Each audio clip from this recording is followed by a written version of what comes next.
Abby got out of her private jet. She just arrived back into the country for one of her numerous business trips. Her fans, who have gotten wind of her return, were already at the Murtala Mohammed International Airport to welcome their idol back. Abby soon got to the area where her fans were waiting patiently for her. Her fans flew into frenzy as they laid their eyes on her. They sprinkled flour on the floor for her to step on, and a little girl presented a rose bouquet to her. This royal treatment warmed the heart of Abby, who was a shining example of business success. She owned She Luxury Airs, one of the fastest growing luxury air brand in the country. She looked at the gathered crowd before her with a soft smile on her face. As she scanned through the crowd, she saw a young girl seated in a wheelchair. She was also shouting her name happily.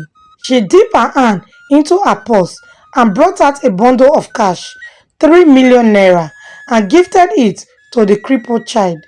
This act of benevolence warmed the heart of everyone. Phones were out as those around took pictures and made video of this sweet moment. Abby told everyone present that she had developed a strange interest in this poor crippled girl and promised to give her an automatic scholarship to her university level. And the news of this scholarship quickly went viral on social media as all top bloggers spoke of her good deed. This was just one of her numerous acts of charity, and her popularity grew by the day. But what people did not know was that beneath her elegant figure, this sweet smile, and unshakable business prowess, a very dark secret was lying.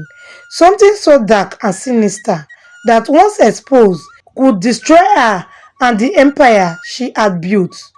Abby was a very successful businesswoman. Her company, She Luxury Airs, was very popular and widely patronized by celebrities and IG influencers. With stores in all major cities within the country, she commanded so much authority in the air industry. But then, Abby was not always this wealthy. She was once married to Nedu, a humble Igbo businessman in Lagos, and together they had a beautiful daughter, Ada. Even though Nedu was not a wealthy man, he was not poor either. He had a small shop at a busy junction where he sold groceries. Every day, Abby would go to help her husband at the shop, attending to customers. They were a peaceful and happy family until problems started. One of their family friends, Brostega, came to Nedu with a juicy offer. He told him he had a reliable travel agent that can secure a good paying job for him in the United States, along with free accommodation and several mouth-watering allowances. Clearly, the income he had been promised was way above what his small shop was making. Even though Nedu was very interested in moving his family out of the country, he did not have the financial capacity to take such a huge leap. Besides, he felt something was not just right. But then, when he told Abby what his friend told him, she was very excited and urged her husband to take the offer. "Sweetheart, how can you delay in the face of such a breakthrough? Don't you know what it means for us if we relocate abroad? We will experience a better life, and our child will gain access to even better education and healthcare," she told him with a new shine in her eyes. But then when Nedu told her his concern, she quickly brushed it off. "Stop behaving like a child. Nothing will go wrong. As for the money, we can as well sell our business off and borrow some money to add to it, to cater for all the travel expenses," she told him while tapping him gently on the shoulder. Even though Nedu could see some sense in what his wife was telling him, yet he still had his doubts. He knew if anything goes wrong, the result will be catastrophic. And all this worried thought made him develop cold feet. He felt the risk involved was just too much. But then, Abby was not having it. She kept on pestering her husband not to let this rare opportunity slip through their fingers. And after enough back and forth, and after so much argument, Nedu finally caved in and decided to take the offer Brostega brought his way. He sold his shop and brought some money from the bank.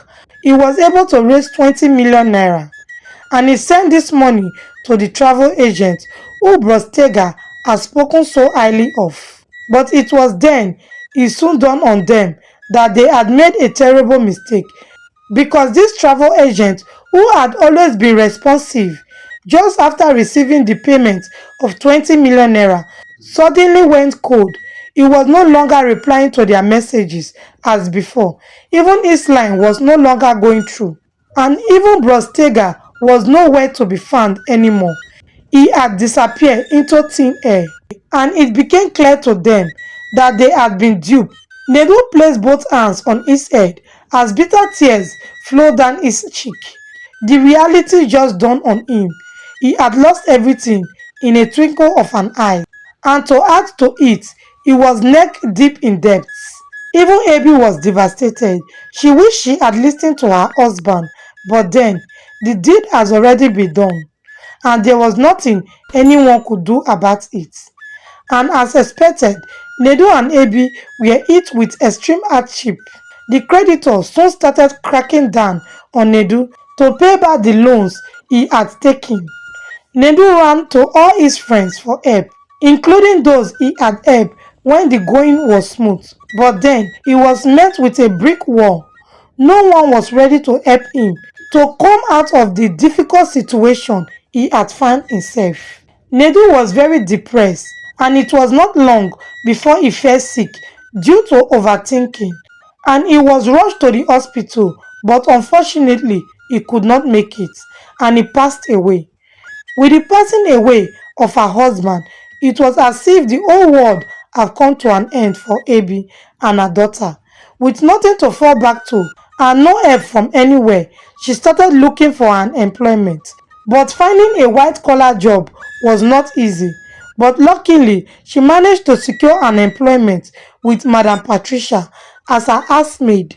Madam Patricia was a rich widow living in a sprawling mansion in the Highbrow area of the city of Lagos. She owned some hotels across some of the big cities in the country. She was really wealthy. Even though she was rich, she was very kind to them. She was really fond of Abby and Ada, and she even enrolled Ada back in school. Abby was very grateful to God for blessing her with such a lovely employer. But then, as the time passed, she noticed something about Madam Patricia that was very odd. You see, even though Madam Patricia was very simple and treated Abby as her own sister, there was one simple rule in the house that no one must break. Of all the bedrooms in the house, there was one particular bedroom that was always locked, and no one was permitted to go into that room, no matter the circumstances. Abby found this strict order to be very strange, but then she felt maybe she had her own reasons, and she did not think much of it anymore. Until one night, in the dead of the night, Abby was woken up by a soft noise from within the house. Out of curiosity, she sneaked out of the bedroom to see what made this noise, and that was when she saw her. Madam Patricia was dressed in black flowing robe with a red scarf tied around her head. She was holding some red and white candles while stepping into the secret bedroom she had warned everyone to stay clear of. Abby quietly sneaked back into her bedroom to avoid being noticed by Patricia. Back at her bedroom, she was really surprised and confused by what she just saw. She just could not explain what Madam Patricia was going into that secret room for at such late hours, or why she was dressed in such manners. But then, Abby could not find any answer to this question bothering her. Something was not clear. She knew Patricia was hiding a big secret from everyone. Anyway, Abby decided to keep what she saw that night to herself. She knew with time the whole truth will come to light. Meanwhile, as the time passed by, Abby learned of something mysterious about Patricia, her boss. Her lovers were dying mysteriously because she was a very successful woman. Men were always flocking around her, each trying to win her heart and get married to her. And any man she finally agreed to settle down with, after the marriage, she will buy an expensive car with a house for the new husband. But then, they don't really live long enough to enjoy this marriage because just barely a year of this union, the husband will die mysteriously under strange conditions. It's either they will fall sick suddenly or something else will happen that will take their life suddenly. Her last husband was at a filling station one fateful day, filling his car with petrol, but then he decided to step out of the filling station to get some groceries at a shop just nearby.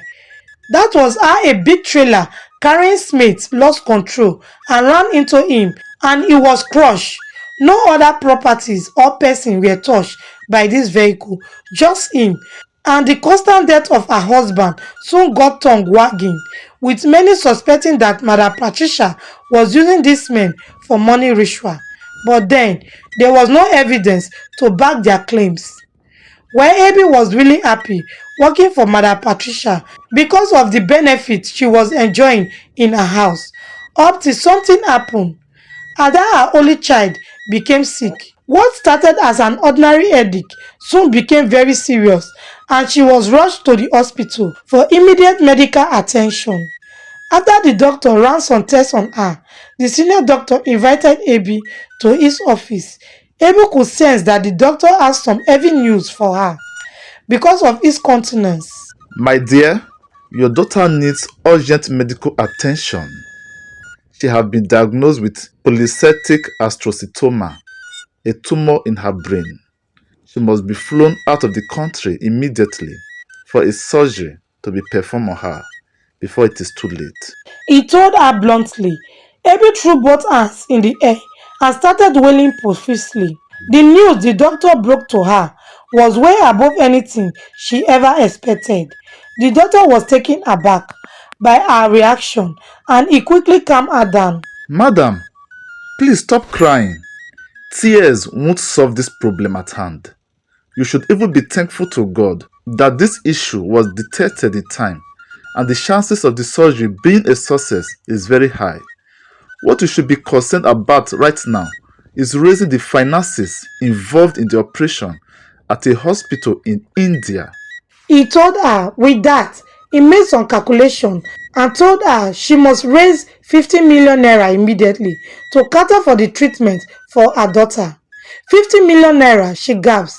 She opened her mouth, but no words came out, just tears rolling down her cheek. With shaking legs, Abby left the doctor's office.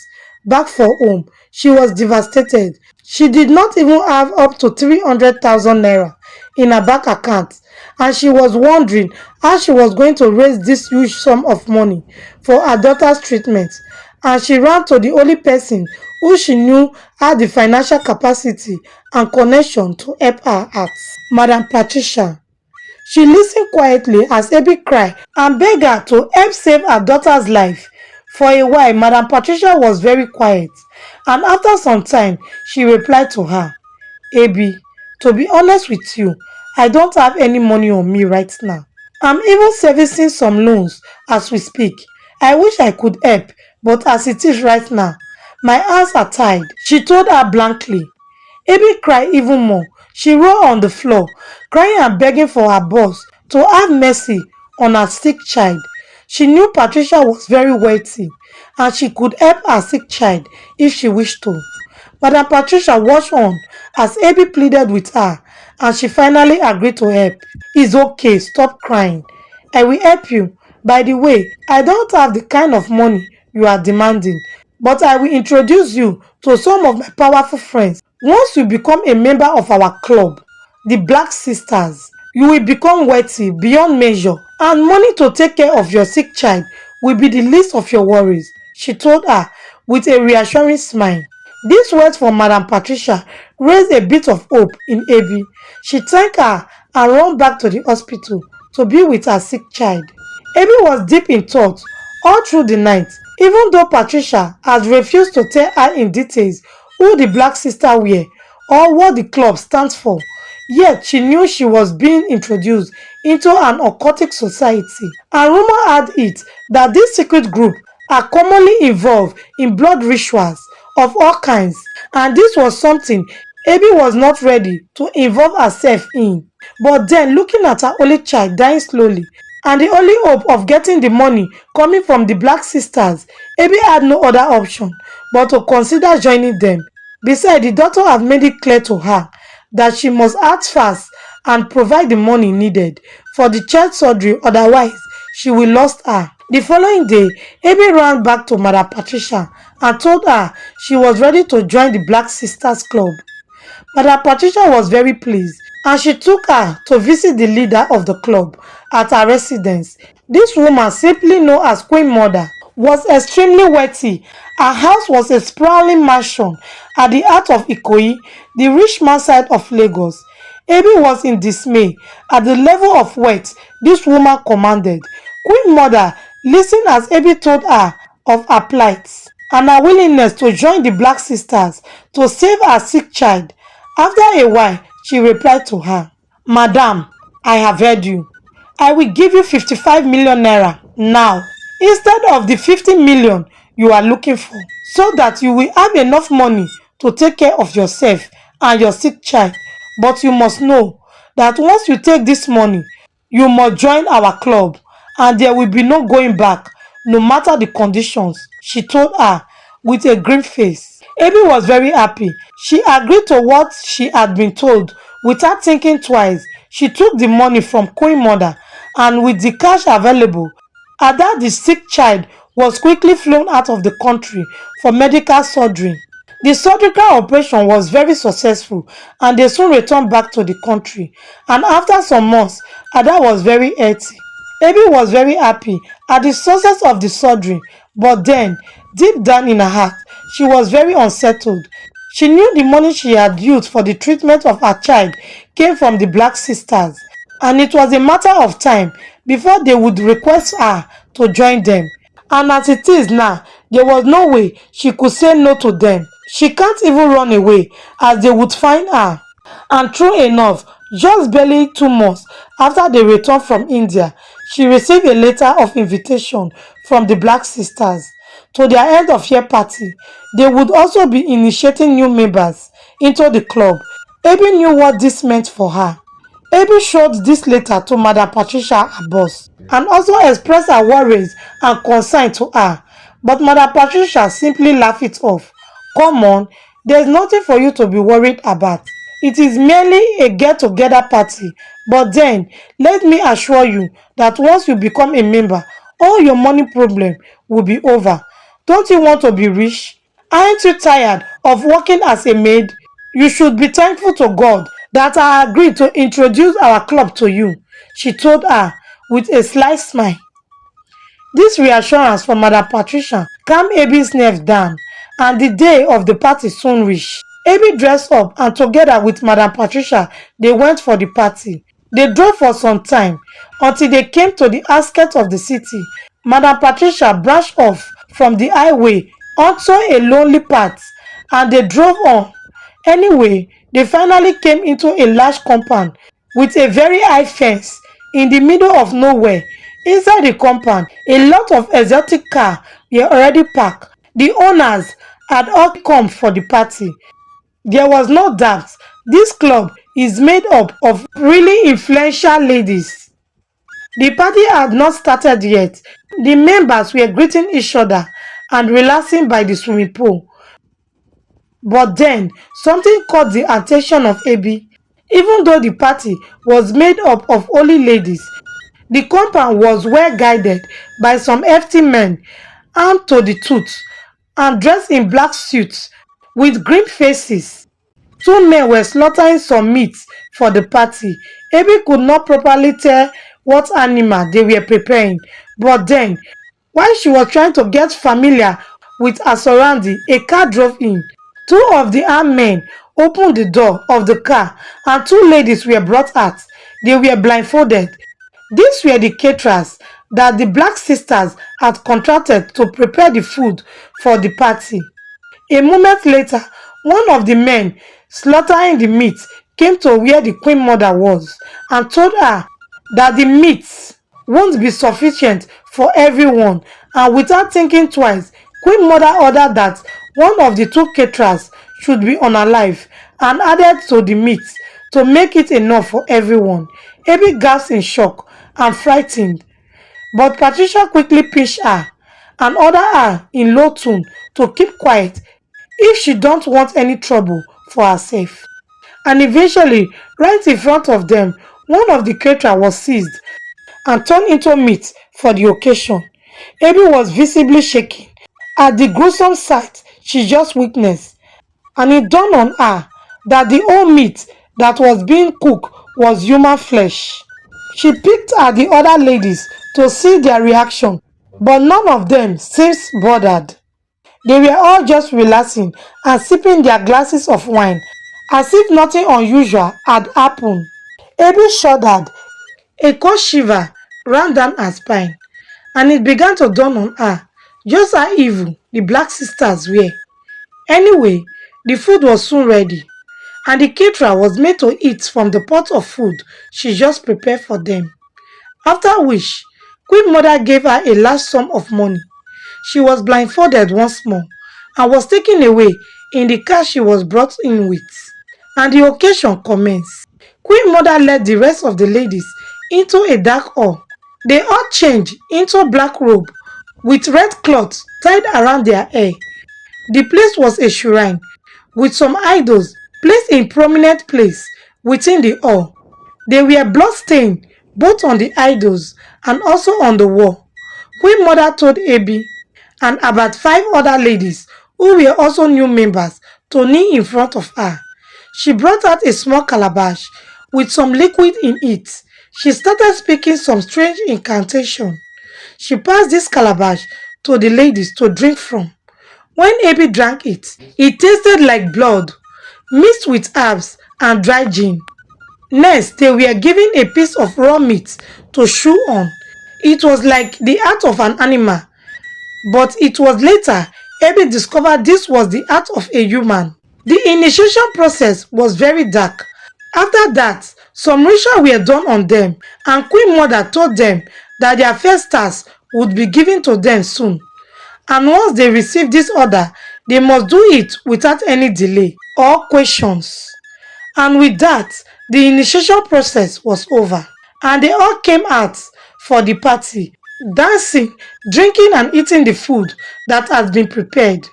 And the climax of the party was the donation of 300 million naira each to all the new members of the club to set up a business with, and the promises of regular support from the club if they remain loyal to the club.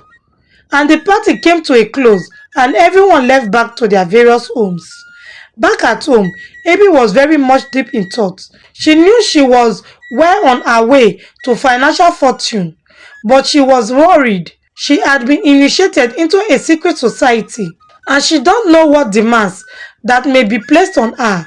All the same, she just hoped for the best. Hey, before we jump right back into our story, today massive all goes to Pius, watching from Benin City, Nigeria, and Kamara, watching from Sierra Leone. Thank you so much for the love and massive support. Where are you seeing this story from? Type it in the comment section so I can send you a hug in the next episode. Also, don't forget to subscribe to Anita Chocolate and leave a like on this video. Alright, back to our story. With the 300 million naira she had been given, she started her first hair store. She paid several influencers heavily to talk about her new business on social media, and soon the business exploded and the demand started pouring in. And just within 3 months of opening the shop, she was already planning to expand the business to 2 different locations within the city. Abby was very happy. She was getting wealthier by the passing day, and she now had more than enough to take care of herself and her daughter. But just when all seems to be going fine, she received a summons from the Black Sisters. It was time she must perform her first task. Abby gasped in disbelief at what the Black Sisters had demanded. They wanted her to provide immediately the head and heart of a 5-year-old child She was given 48 hours to complete this task. Abby ran back home, confused and devastated. She knew she would be required to perform a task, and she had been bracing herself up for whatever would be demanded of her, but she never knew something as dark as this would be requested of her. But then, as dark as what she had been told to do was, she knew she had no other option but to do what she had been instructed to do. Otherwise, the consequences won't be palatable. And she started cracking her brain hard as to how she would go about this with no finger pointing to her. And that was when a dark idea crossed her mind. The very next day, she drove off into the street with a very concrete plan in mind. She parked her car by the side of a lonely street and waited patiently. She knew most children in this area were from poor homes, and they usually trek to school and also trek back home from school in the afternoon, and she planned to kidnap one of these children. She waited patiently, and soon some of these people started coming back from school. They were moving in group, shouting lively and playing along. Abby knew it wouldn't be possible to approach these children in group. She must wait for a child walking alone, and it was not long before she lay eyes on the perfect child. A young boy was coming all by himself and playing along under the hot sun. Abby quickly came out of her car and called the young boy to come to her. The innocent child, who could not sense any danger, came to her and greeted her politely. "My son, how are you? I'm a friend of your mommy. Come, let me give you something to give to her," she told the child with a friendly smile on her face. With that, she motioned the child to follow her to the boot of her car. She opened the boot and pretended to bring something out of the car. But then, she secretly peeked to make sure no one was watching. And with no one in sight, she quickly seized the child and overpowered him. She tied his mouth, hand and leg and carried him into the boot and closed it. She quickly jumped into her car and zoomed off. Abby was very happy at how easy the operation had been so far. But then, just 10 minutes into her journey, her smile faded as she suddenly saw some police officers who were on a routine check. They were stopping and checking all the cars that were passing. A feeling of dread washed through her. There was no police on the road when she passed in the morning. She became confused. Thought of turning back crossed her mind, but she was already too close, and such a quick maneuver will only raise the suspicion of the police, who will promptly chase after her in their patrol helos. So with finger crossed, she drove towards the police officers. So here bring this part of this series to a close. What do you think will happen in the part 2 of this story? Will Abby succeed in her evil plot? Will the Black Sisters be exposed? Find out in the next episode. Thank you for watching today's episode from Anita Chocolate. Please support my work by subscribing to this channel. It will really encourage me to write more stories for you. Also leave a like on this video and share it with your loved ones. Also watch these other amazing stories from our channel displaying on your screen while waiting for the next upload. Bye.